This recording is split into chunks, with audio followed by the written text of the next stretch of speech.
Gift ಈಸ್ಕೊಳ್ಳೋಕೆ ಎಷ್ಟು ಇಷ್ಟನೋ gift ಕೊಡೋಕ್ಕೂ ಅಷ್ಟೇ ಕಷ್ಟ.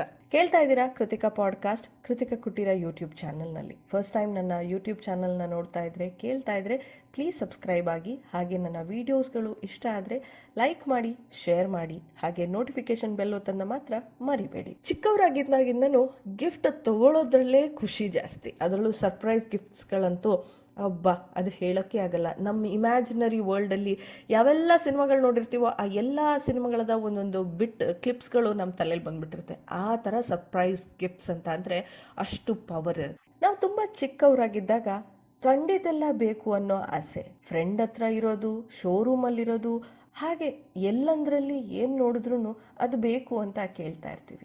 ಆಗಲೇ ತಗೊಳೋಕಾದ್ರೆ ಅಪ್ಪ ಅಮ್ಮ, ಅಜ್ಜಿ ತಾತ ಮಾವ, ಚಿಕ್ಕಪ್ಪ ಚಿಕ್ಕಮ್ಮ, ಅಕ್ಕ ಯಾರಾದರೂ ಸರಿ ಕೊಡಿಸ್ಬಿಡ್ತಾರೆ. ಆದರೆ ಯಾವಾಗ ಕೊಡ್ಸೋಕ್ಕಾಗಲ್ವೋ ಅಪ್ಪ ಅಮ್ಮ ಅದನ್ನು ಮನಸ್ಸಲ್ಲಿ ಇಟ್ಕೊಂಡು ದಿನಗಳಾದರೂ ಪರವಾಗಿಲ್ಲ, ವರ್ಷಗಳಾದರೂ ಪರವಾಗಿಲ್ಲ, ಅವ್ನು ಕೇಳಿದ್ದ ಅಲ್ವಾ ಕೊಡಿಸ್ಬಿಡೋಣ ಅಂತ ಕೊಡಿಸ್ತಾರೆ. ಆ ಕೊಡಿಸುವಾಗ ಅವ್ರ ಮನಸ್ಥಿತಿಯಲ್ಲಿ ಖಂಡಿತವಾಗ್ಲೂ ಯಾವ ಯೋಚನೆನೂ ಇರಲ್ಲ. ಅವನಿಗದು ಉಪಯೋಗಕ್ಕೆ ಬರುತ್ತಾ, ಎಷ್ಟು ದಿನ ಉಪಯೋಗಕ್ಕೆ ಬರುತ್ತೆ, ಎಷ್ಟು ದಿನ ಅವರು ಉಪಯೋಗಿಸ್ತಾರೆ, ಅದರಿಂದ ಅವ್ರಿಗೆ ಲಾಭ ಏನು, ನಷ್ಟ ಏನು ಯೋಚನೆ ಮಾಡಲ್ಲ. ಯಾಕಂದರೆ ಅವ್ರು ಕೇಳಿದ್ರು ನಾನು ತಗೊಳ್ಬೇಕು, ಇದು ನನ್ನ ಜವಾಬ್ದಾರಿ ಅಂತ ಹೇಳಿ ತುಂಬ ಖುಷಿಯಿಂದ ಮನಸಾರೆ ಕೊಡಿಸ್ತಾರೆ. ಮಕ್ಕಳು ತಕ್ಕೊಟ್ಟ ತಕ್ಷಣ ತುಂಬ ಖುಷಿಯಿಂದ ಒಂದಿನ ಆಡಬಹುದು, ಒಂದು ತಿಂಗಳು ಆಡ್ಬೋದು, ಕೆಲವರು ವರ್ಷಾನ್ಗಟ್ಲೆ ಆಡ್ಬೋದು, ಇನ್ನು ಕೆಲವರು ನೆನಪಿಗೆ ಅಂತ ಇಟ್ಕೊಂಡು ಕೂಡ ಇರಬಹುದು. ಕ್ರಮೇಣ ಮಕ್ಕಳು ದೊಡ್ಡವರಾಗ್ತಿದ್ದ ಹಾಗೆ ಕೇಳೋ ವಿಷಯ ಕಮ್ಮಿಯಾಗಿ ಅಪ್ಪ ಅಮ್ಮಂಗೆ ಹೇಳಕ್ಕೆ ಶುರು ಮಾಡ್ತಾರೆ. ನನಗೂ ದುಡ್ಡು ಬರಲಿ, ಆವಾಗ ನನಗೆ ಬೇಕಾಗಿದ್ದೆಲ್ಲ ನಾನೇ ತಗೋತೀನಿ, ನಿಮ್ಮನ್ನು ಏನೂ ಕೇಳಲ್ಲ ಅಂತ ಹೇಳ್ತಿರ್ತಾರೆ. ಸ್ವಲ್ಪ ದೊಡ್ಡವ್ರು ಹಾಕ್ತಿದ್ದಾಗೆ ನನಗೆ ದುಡ್ಡು ಬರಲಿ, ಸುಮ್ಮನಿರಮ್ಮ, ನಿನಗೇನು ಬೇಕು ಅಪ್ಪಾಜಿ, ನಿನ್ಗೇನು ಬೇಕು ಎಲ್ಲನೂ ನಾವೇ ಕೊಡಿಸ್ತೀವಿ ಅಂತ ಹೇಳ್ತಿರ್ತಾರೆ. ಸಮಯ ಬದಲಾಗ್ತಿದ್ದ ಹಾಗೆ ಆ ಒಂದು ದಿನಗಳು ಬರುತ್ತೆ.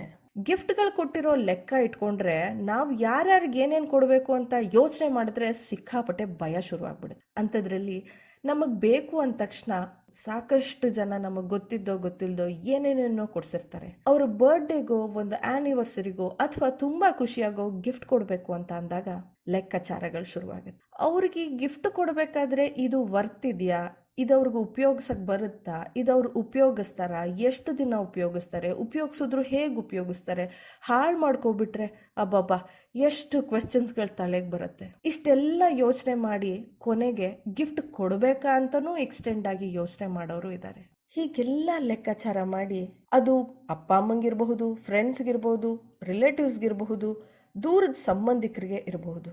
ಆದರೆ ಅದೇ ಸಂಬಂಧಿಕರು, ಫ್ರೆಂಡ್ಸು, ಅಜ್ಜಿ ತಾತ, ಚಿಕ್ಕಪ್ಪ ಚಿಕ್ಕಮ್ಮ, ದೊಡ್ಡಮ್ಮ, ಅಜ್ಜಿ, ಅಣ್ಣ, ಅಕ್ಕ, ಸಂಬಂಧಿಕರ ಹತ್ರ ಈಸ್ಕೊಬೇಕಾದ್ರೆ ಅವರು ಎಲ್ಲರೂ ಹೀಗೆ ಲೆಕ್ಕಾಚಾರ ಮಾಡಿ ಕೊಟ್ಟಿರ್ತಾರ ಅಂತ ಯೋಚನೆ ಬಂದಾಗ ಬಹುಶಃ ಇಲ್ಲ ಅಂತ ಅನ್ಸುತ್ತೆ. ಯಾಕಂದರೆ ನಾವು ಅವಾಗಿನ್ನ ಸಣ್ಣ ಮಕ್ಕಳಾಗಿರ್ತೇವೆ. ಸೊ ಸಣ್ಣವರಾಗಿದ್ದಾಗ ಈಸ್ಕೊಂಡಿದ್ದಂತಹ ಪ್ರೀತಿನೇ ನಾವು ದೊಡ್ಡವರಾದ್ಮೇಲೆ ಕೊಟ್ಟರೆ ಚೆನ್ನಾಗಿರುತ್ತೆ ಅನ್ಸುತ್ತಲ್ವಾ?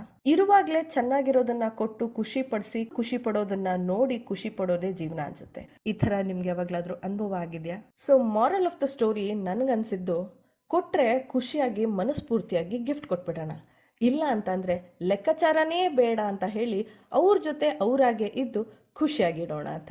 ಏನು ಹೇಳ್ತೀರಾ?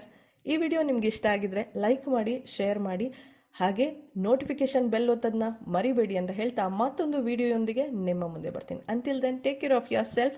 ಕೃತಿಕಾ ಕುಟೀರ ಯೂಟ್ಯೂಬ್ ಚಾನಲ್ನ ಸಬ್ಸ್ಕ್ರೈಬ್ ಮಾಡಿ. ಬಾಯ್.